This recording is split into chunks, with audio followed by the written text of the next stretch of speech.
ვისაუბრეთ მომავალზე, ძირითადად ძალიან საქმიანი საუბარი იყო. ვინაიდან 2-3 კვირის შემდგომ საქართველოს ძალიან მნიშვნელოვანი ღონისძიება ჩატარდება მოგეხსენებათ.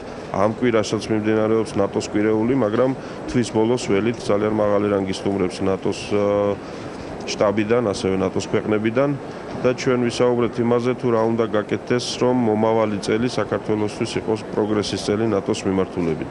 აქ მნიშვნელოვანია მომავალი საპრეზიდენტო არჩევნები, მნიშვნელოვანია ვილნიუსის სამიტის შედეგები, მნიშვნელოვანია კოჰაბიტაციის გაგრძელება და ნორმალურად დასრულება საპრეზიდენტო არჩევნებით, ასე რომ ეს იყო ძალიან საქმიანი საუბარი და მეგობრული განწყობის მქონე არა მხოლოდ პიროვნებების, არამედ ინსტიტუტებს შორის დიალოგი.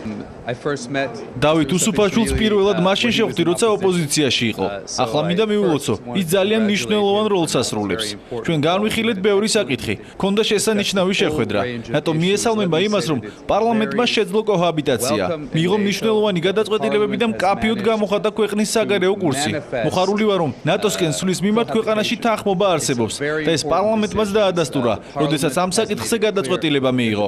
შეხვედრისას ჩვენ ასევე ვისაუბრეთ საქართველოში ჩრდილოატლანტიკური საბჭოს ვიზიტთან დაკავშირებით. საბჭოს გენერალურ მდივანს შეხვედრა ექნება დავით ბაგრაძესთან და დარწმუნებული ვარ, რომ კოჰაბიტაციის სურვილი მასთანაც იქნება დადასტურებული.